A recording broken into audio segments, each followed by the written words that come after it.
কোথায়? জানি না, মাকে কখনো জিজ্ঞেস করার সাহস হয়নি। জানো, সেদিন হঠাৎ রাত্রে স্বপ্ন দেখলুম আগুনে, মায়ের বই পড়া আগুনে। সেদিন রাস্তায় চারপাশে আগুনের মধ্যেও যেন কেমন আমি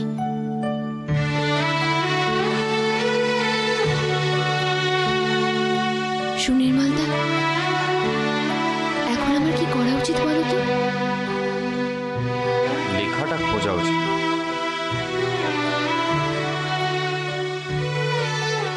এই এদিকে টাকা।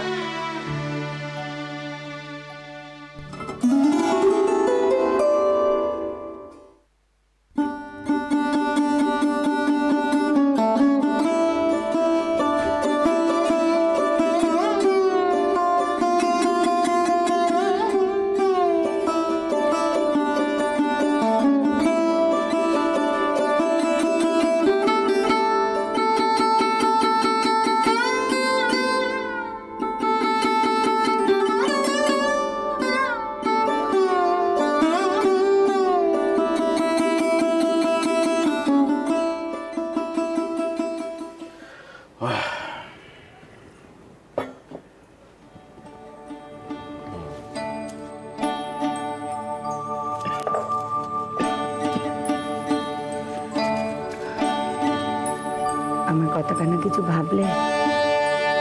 বলেছিল তোমায় মেজো, উনি আর তোমার সাথে আমি কোনো কথা বলবো না। আমি না কইলে তোমাকে কে বোঝাবে? অত বোঝাবুঝির কোনো দরকার নেই। মানু দিল্লি যাবে না, ব্যাস।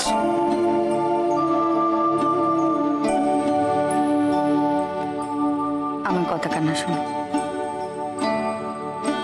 ছেলেটাকে যেতে দাও। ও নিজের চেষ্টায় পড়াশোনা করে এত ভালো পাশ করেছে। এই চাকরিখানা ওর ছেলেবেলা থেকে করা পরিশ্রমের পুরস্কার, তা থেকে ওকে বঞ্চিত করো না। যা বোঝো না তা নিয়ে কথা বলো না। ওটা চাটুর্য বংশের ছেলে, তার একটা ওজন আছে, তার একটা মান আছে। আর তাছাড়া আমাদের বংশে কেউ কোনোদিন ভাত ভাত করে দেশ ছাড়া হয়। ওকে তুমি বুঝছো না গো, কথাখানা ভাতের নয় কেবল, এ তো ওর উন্নতির কথা, ওর জীবনের কথা। সে চায় এই চারটে দেয়াল থেকে বেরিয়ে গিয়ে ওই বাইরের বড় পৃথিবীটায় দাঁড়াতে, অনেকের মধ্যে নিজেকে মেলে ধরতে। সে যোগ্যতা তার আছে, সবার থাকে না। তোমার ছেলের আছে। সে কিনা যদি বংশ, সংস্কার, নিয়ম বাঁধা হয়ে দাঁড়ায়, তবে তো তার কোনো মূল্যই থাকবে না ওর কাছে। বংশের মান তার কাছে থাকবে না, আর সে বংশের গৌরবও বুঝবে না। তা যদি তাকে পেছনে টানে, তবে সে বংশের গৌরবে আঘাতই সে করবে। আমার কথা কান শোনো, ছেলেটাকে যেতে দাও। আমি একটা কথা বুঝতে পারছি না, ছেলেটাকে বাড়ির বাইরে পাঠিয়ে তোমার যে কি সুখ সেটা আমি বুঝতে পারছি না। মেজো,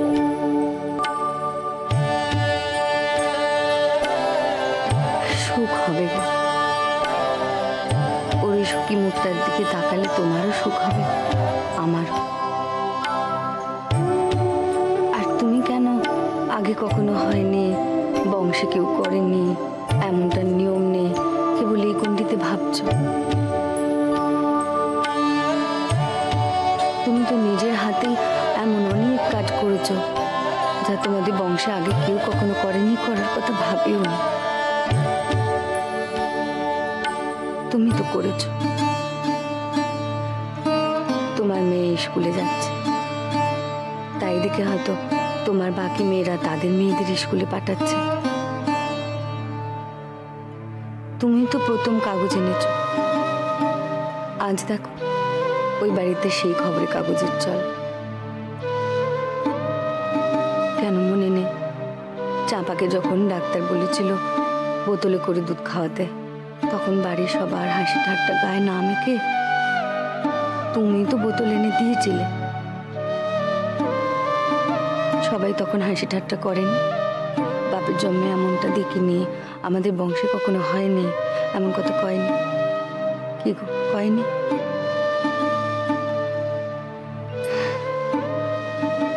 মল্লিকার বিয়ের সময় তুমি এসে মেজুবোর পাশে দাঁড়াওনি।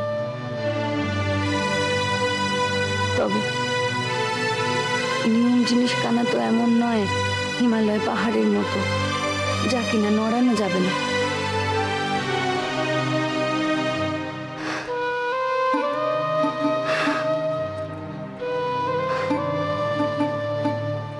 গো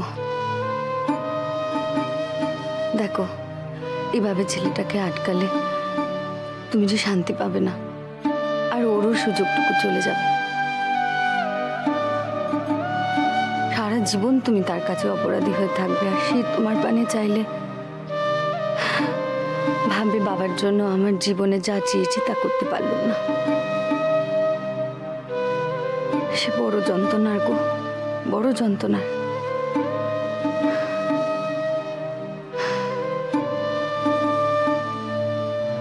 যেতে দাও ছেলেটাকে, ওকে আশীর্বাদ করো। তুমি দেখো ও তোমার মুখ উজ্জ্বল করবে।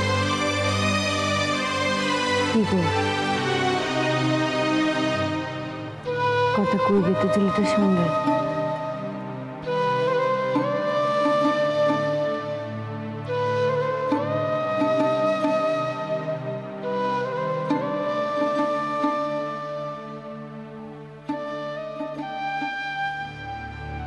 বাবা যে সব ব্যাপারে কেন আগে থেকে মতামত দেয় বুঝি না। এই তো শেষ পর্যন্ত মা যা বলবে তাই হবে, শুধু শুধু হম্বি তম্বি করে চাকরি লোক আসে। আগে বললো ছেলেকে যেতে দেবো না, এখন কি হবে? হ্যাঁ, নিজের ছেলের কাছে মান ইজ্জত খুঁজে বলতে হবে যা বাবা যা। এতে মান ইজ্জত কোয়ানোর কি আছে? বাবা কি তার নিজের মতটা পাল্টাতে পারেন না? রাখো তো মত পাল্টানো, একে মত পাল্টানো বলে নাকি? হ্যাঁ, একদম তো একেবারে বউয়ের ঠেলায়। বাবা বাবা, কি হয়েছে? পেয়ে গেছি। কি পেয়েছে? দিল্লি। দিল্লি? দেখো পেয়ে গেছি, দেখো। হাই হারান দাদা, সকাল সকাল পড়াশোনা নেই? হ্যাঁ, দিল্লি দিল্লি খোঁজা হচ্ছে, মেয়ে তোমার একেবারে। ওভাবে কথা বলছো তোমার সাথে? ছেলে মানুষ না। হ্যাঁ, ছেলে মানুষ কেন তখন থেকে দিল্লি দিল্লি করছে সে কি আমি বুঝি না? হ্যাঁ, এই তোকে কে বলেছে রে দিল্লির কথা? কে বলেছে দিল্লি খুঁজতে? নিশ্চয়ই সেজো কাকা। তো বলবেই আমার ছেলেকে দেখাবে না সে কত বড় চাকরি পেয়েছে আর আমি কি করেছি এতদিনে, তাই তো? ছি ছি ছি ছি, নিজের ছেলের সামনে সব কি কথা বলছো তুমি? মেজদা, মানুকে কি বাইরে পাঠানো স্থির করলে? করার আমি আর কি, আমি চেষ্টাই করি না, যা করার সব আমার বরঞ্চ আপত্তি আছে। এবার আপত্তি করছিস কেন? আরে ছেলেটা কত ভালো একখানা চাকরি পেয়েছে। তুমিও তাই বলছো বর্দা? আমাদের বাড়িতে কে কবে ভাতের জন্য দেশান্তরী হয়েছে? হ্যাঁ, ছেলে কি ট্যাগর ট্যাগর কথা? রাজধানীতে কত সুযোগ, তুই দুনিয়াদারি কি বুঝিস? হ্যাঁ, আমি বললুম ব্যবসাখানা দেখ, রঞ্চন বাইরে না গেলে নাকি জীবনখানায় বিতা। আমি অনেক বুঝিয়েছি, মুখে ফেরা উঠে আছে। আর আমার কথা কে শুনছে সংসারে? মাকে বলতে গেলেও মা ছেলের হয়ে ওকালতি করতে এলো। তার ছেলেকে না পাঠালে মা নিজে গয়না বেচে ওই ছেলেকে দিল্লিতে পাঠাবে। ছেলেকে বাইরে না পাঠালে নাকি সে কুয়োর ব্যাং হয়ে যাবে। ওদিন শুনেছো বড় এসব কথা? তা যদি বলিস, আমাদের শুরিটাই তো কত বিদেশ বিভূঁয়ে কাটিয়েছে কাজের জন্য। ওর বরকে তো এদেশ সেদেশ ঘুরেই কাটাতে হয়েছে। না সে হয়েছে, তাদের ওখানে হয়েছে, তাদের বাপ বাইরে সব সাহেবী কোম্পানিতে কাজ করেছে, তাদের ওখানে হয়েছে, কিন্তু আমাদের বাড়িতে কখনো এসব হয়েছে? আরে আমাদের বংশে মানুর মতো মাথা নিয়ে জন্মেছে কজন বলতো? কত ভালো পড়াশোনায় ছেলেটা, কত বড় বড় সব পাস দিলে, হ্যাঁ কি ভালো একখানা মাইনে কত, পুরে বাপরে বাপ, শুনে তো আমার একেবারে গব্বে বুকখানা করে ভরে উঠছে। আহা হ্যাঁ মেজদা, মানে তুমি যাই বলো, চাকরিখানা বেশ ভালো হাঁকিয়েছে মানুষটা। বাবা যা এত টাকা! ও টাকা আমি এখানে বসেই রোজগার করি, ওই জন্য হাজার হাজার মাইল যাওয়ার কি আছে? মেজদা, যাওয়া যখন ঠিক হয়ে গেছে তখন ওইসব নিয়ে ভেবো না, বরং ভাবো যে তোমাদেরও যাবার একটা জায়গা হলো। এই কথাখানা পেকা কিন্তু একেবারে ঠিক বলেছে, বুঝলি? সত্যি ছুটি ছাড়াতে মেজে বউকে নিয়ে রাখো তো তুমি বর্দা, ঘরে বিবাহযোগ্যী মেয়ে রেখে মা যাচ্ছে ঘুরে বেড়াচ্ছে। আরে পেবো, বলছি বকুলটার বের কিছু দেখলি? আমি আর দেখবো কেন, এখন ম্যাট্রিক দেবে, তারপর কলেজ যাবে, তারপর সংসারে ঘেন্না ধরে গেল, বাইরের লোকের কাছে খোঁটা খেতে খেতে আমার জীবন শেষ। এই বাবু, এটা বিয়ে দেবেন না, ঘরেতে বসিয়ে রাখবেন? না না, আর দেরি করিস না, বেথার ব্যবস্থা কর। হ্যাঁ রে, বলছি বকুলটার বয়স কত হবে? তো হবে 14-15 হবে।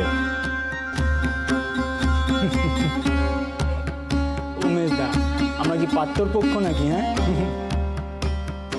14-15, তুমি বরং বাড়ি গিয়ে মেজে বউকে ভালো করে শুধিয়ে নি। হ্যাঁ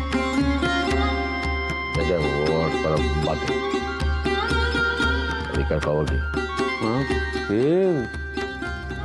খবর তো আর সব পাই না, তবে বউটা একেবারে হবে না। বাপের পাপ দোষ সব ছেলেতে গেছে, ঠিক হয়েছে, বেশ হয়েছে। চিরটা কাল সকলকে অতিষ্ঠ করে গেছে, মানুষ বলে কাউকে কোনোদিন জ্ঞান করেনি। আর দেখো, ওর কষ্টে কোনো লোক জুটবে না খাতায়। ওভাবে কথা বলিস না পেকা, ওভাবে বলিস না। আজ আর হোক মায়ের পেটের ভাই তো, বুকে এসে লাগে রে। তোমার লাগে বড়দা, আমার লাগে না, আমার একটুও লাগে না। তার কোনো উপায় রেখেছি শেষদা, আমার ভালো লাগে। আর যখন আমার ছেলে থেকে চোখ টাটায় শেষদা, আমার ভালো লাগে, আমার খুব ভালো লাগে। আর বেশ হয়েছে, আর এদের এমনটাই হওয়া উচিত ছিল।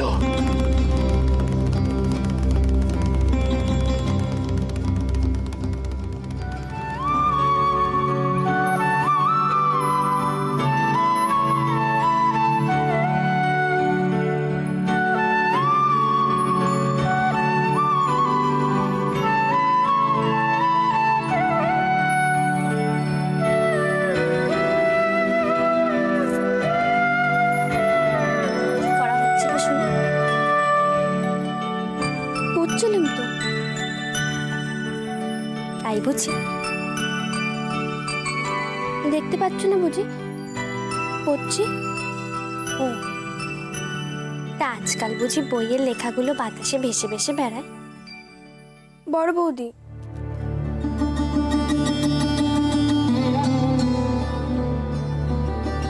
কি ভাবছিলিস? কিচ্ছু না, কিছু না বললেই হবে? অমন চমকে উঠলি কি ভাবি? যার কথা তুই ভাবছিস সে এসে গেছে? তো আমি মোটে কিছু ভাবছি না।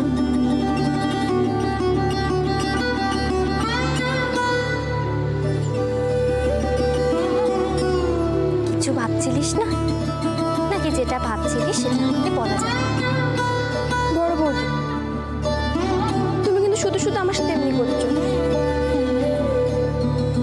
বকুল, নিচে কথাটা যখন তুই ভালো করে বলতেই পারিস না তখন বলিস না। তুই সুনির্মলের কথা ভাবছিলিস, তাই না?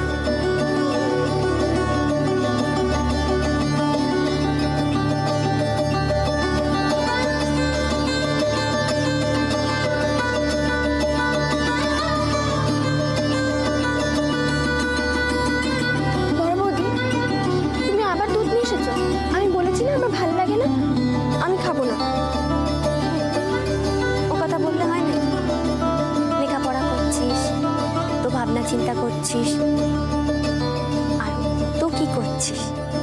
গায়ের জোর লাগবে না? বড় বৌদি, আমি দুধটা খাবো না, তুমি নিয়ে যাও।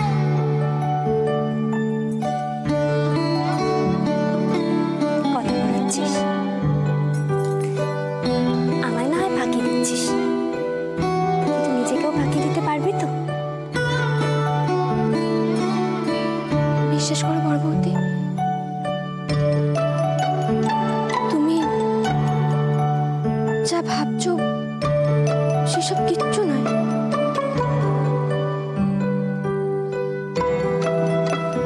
বকুল, তোকে আমি সেই ছোট্টবেলা থেকে দেখছি, তাই এসব কথা আমাকে বলতে আসিস না। সুনির্মল কি তোকে এমনটাই ভালোবাসে?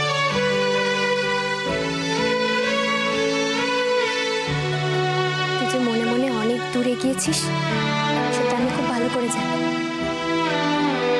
দেখ বকুল, আমি তোর থেকে বড়, তোকে একটা কথা বলবো। তোদের এই সম্পর্কটা তোর দাদারা বাবা কোনোদিন মেনে নেবে না রে। মা ছাড়া কেউই হয়তো আর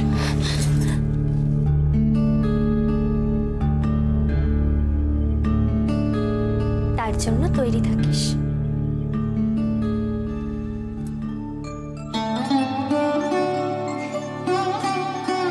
এতক্ষণ যে আমাকে মিথ্যে কথা বলছিলিস, তুই কিছু ভাবছিলিস না, সেরকম কিচ্ছু নয়।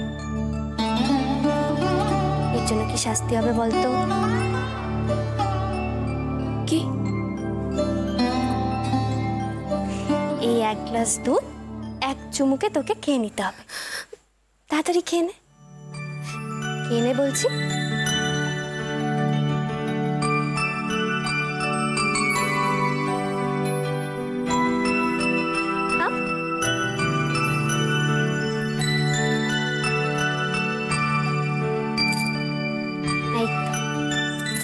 লক্ষ্মী মেয়ে। শেষ ঠাকুরপোর বাক্স তোরঙ্গ সব গোছানো চলছে। মা, দিদি আর আমার উপর দায়িত্ব দিয়েছে, সব দেখে শুনে যেন গুছিয়ে দিই। মানুটা তাহলে মাকে জপিয়ে কার্যোদ্ধার করল। মা না, মানু আর সুবলটার উপর বেশি পার্সিয়ালিটি করছে। চিরটা কান, যা চেয়েছে তাই পেয়েছে। আমরা তো আর কেউ নই, কিছু বললেই না। কেন, তুমি ওরকম কিছু চেয়েছিলে নাকি? চাইনি, চাইনি আবার। কতবার তো বলেছিল যে এখানে ডাক্তারিটা পাশ করে বিলিতে গিয়ে এফআর টেস্টটা করি। কেউ গা করেছিল? এখন যদি আমার একটা বিলিতি ডিগ্রি থাকতো, আমার পয়সার আরও কত জমতো বলো তো। অথচ দেখো, মানুষ শুধু একবার বলল, মা কেমন সুরসুর করে রাজি হয়ে গেল। ও মা, রাজি হবে না? তোমাকে পাঠাতে গেলে কত খরচা হবে বলো তো? লেখাপড়ার খরচা, যাতায়াতের খরচা, খাওয়া দাওয়ার খরচা। আর শেষ ঠাকুরপো তো মোটা মোটা টাকা রোজগার করে নিয়ে আসবে। ঘরের লোক কি কেউ পায়ে ঠেলে? ঠেলেনি। আমার বিয়েতে 1 পয়সা যৌতুক নিতে দিয়েছে? সোজা না করে দিয়েছে। কত করে বলল অন্তত একটা চেম্বার করে দিতে বল, যাতে পাসটা করে একটু প্র্যাকটিসটা শুরু করতে পারি। শুনলো আমার কথা? কিচ্ছু নিতে দিয়েছে? কেন, বাবাকে বললেই তো পারতে। উনি তো রাজিই ছিল দেবেন বলে। হ্যাঁ, রাজি ছিলেন। আমার আর মুখ খুঁড়িও না। এতই যখন রাজি ছিলেন, তাহলে মায়ের কথায় কেন কেন এরকম ভালো মানুষ হয়েছিলেন? হ্যাঁ, নিজের ইচ্ছায় কি কিছু দিতে পারতেন না? মৌকা বুঝে সস্তায় নিজের মেয়েকে গছিয়ে দিলেন আমার ঘাড়ে। মানে থামো তো, আমার আর মাথা গরম করি। যাও যাও, যা গোছানোর আছে গোছাও কি। কাল যখন মানুষ দেখিয়ে দেখিয়ে দিল্লি যাবে, তখন হাঁ করে তাকিয়ে থেকে।